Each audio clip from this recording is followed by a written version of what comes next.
and you will find this sex magic symbolism in company logos, like this logo from the Cubs, which is created through the sex magic of the logo, the baby Cubs.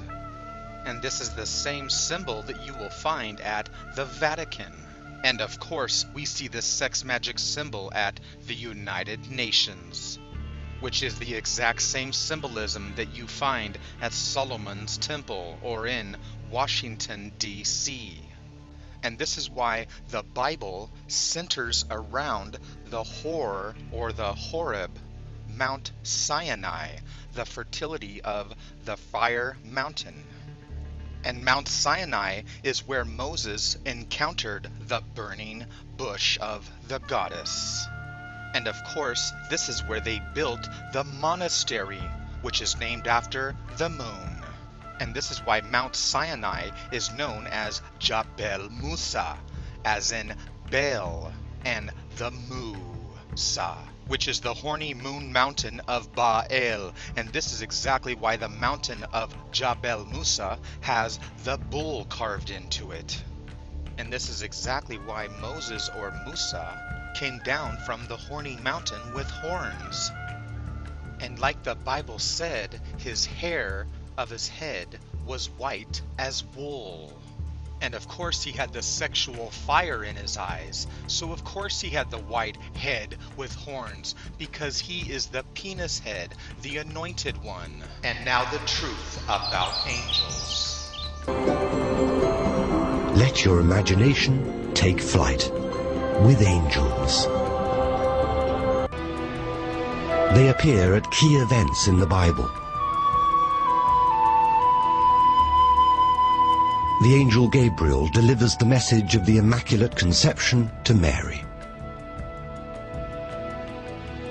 An angel tells the shepherds that Jesus is born. Did you notice the horned cow or the horned bull? The Gospels tell us that angels are present at the crucifixion and the resurrection. They frame Jesus' life on earth. Notice how they show you the Son of God. For barely 30 years, Jesus traversed the earth. With Jesus showing the warmth and compassion of the biblical angels, what need then would there be for these divine emissaries?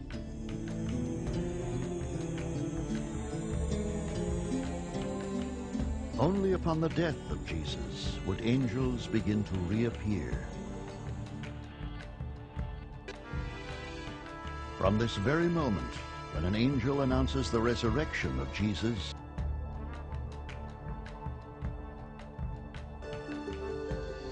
with the death and resurrection of Jesus, a bold new faith was born.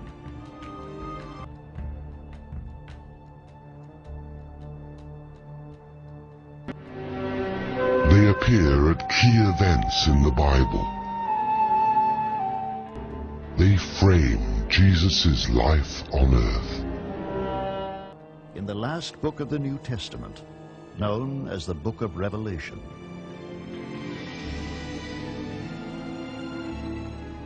instead of finding comfort in images of compassionate angels, the early Christians conceived of them as carrying out the vengeance of God, divine retribution against a world of unbelievers, a time of unthinkable destruction and upheaval.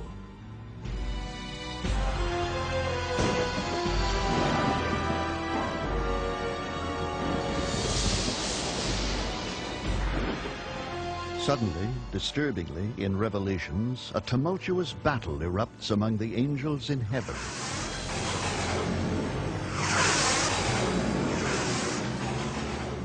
And war broke out in heaven. Michael and his angels fought against the dragon. The great dragon, who is called the devil and Satan, the deceiver of the whole world.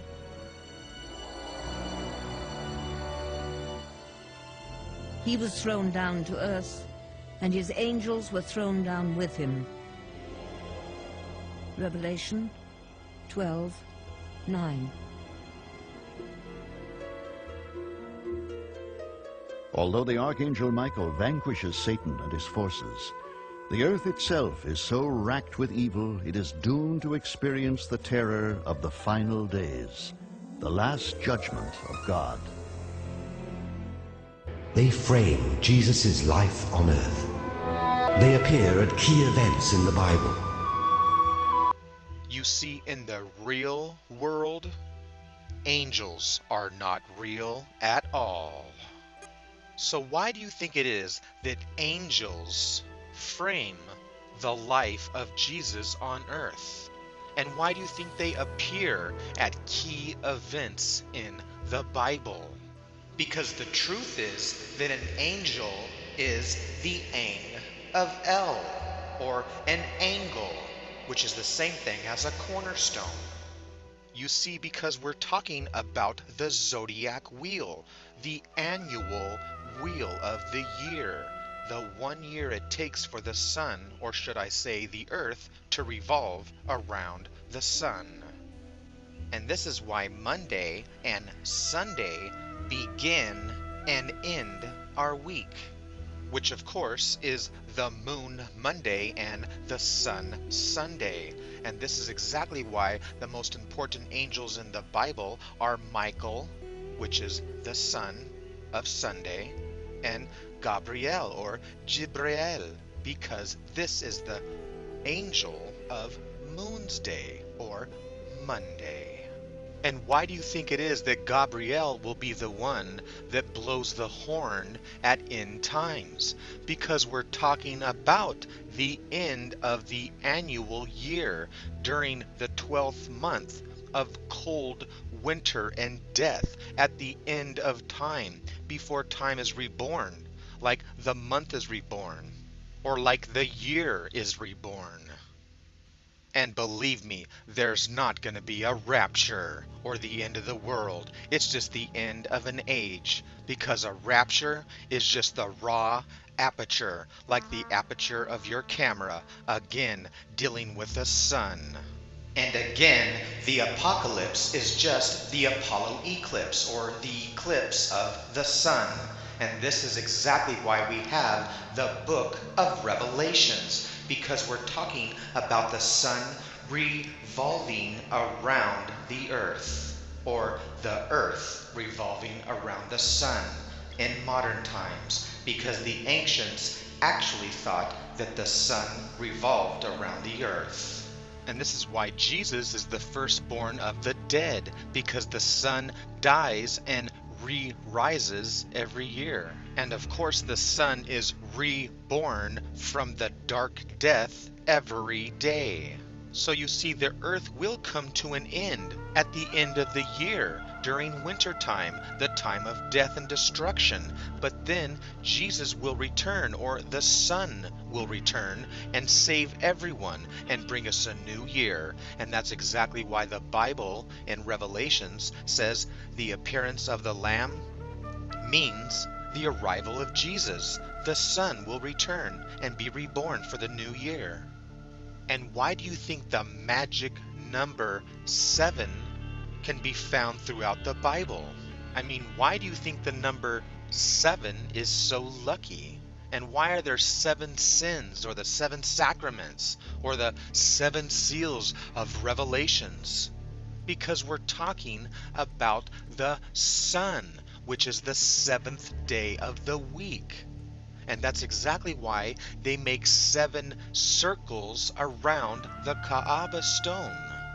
This is why their symbol is the sexagram, or the Star of David, which is the Star of Divide, showing the male and the female aspect of the sun and the moon, the heavens. It's showing the 7 planets. That's why the center is the sun, the 7th day. And that's why the sun is in the centaur, or the center of the zodiac wheel, which is the numbers that are doubled of the Star of David. So instead of 6, it's 12.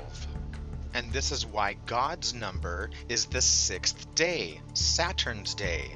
And the 6 is also doubled as the 12. That's why El, or God, is 12 also. The 6 and the 12, doubled. Thus the Son of God, which comes from God, is the 7th and the 13th, the two numbers that come after God's day. And in the Bible, the zodiac is called the Mazareth, and that's exactly why Jesus is from the place called Nazareth. So why do you think the book of Revelations tells you that there will be 4 horsemen in the apocalypse, or the 4 archangels? And why do you think there are 4 letters for the Word of God? For the exact same reason that there are 4 seasons. And that's why the symbol of the Christians is the cross, which is the symbol of the zodiac. And an archangel is named after the fertility horns of the Ark of the Moon. And this is where we get the Ark of Noah, or Noah's Ark. And again, we see the creation story of the gene of Isis, and this is the fertility symbolism that's behind the truth of Noah's Ark, and carrying on the sacred seed of life. And we see the ancient flood stories that predate the Bible in ancient Sumeria and Mesopotamia. Just like the ancient Egyptian vessels, or the arks, the boats that symbolized life and death, the sun and the moon as they traveled across the sky, the heavens, the sea of life, the blue heavens.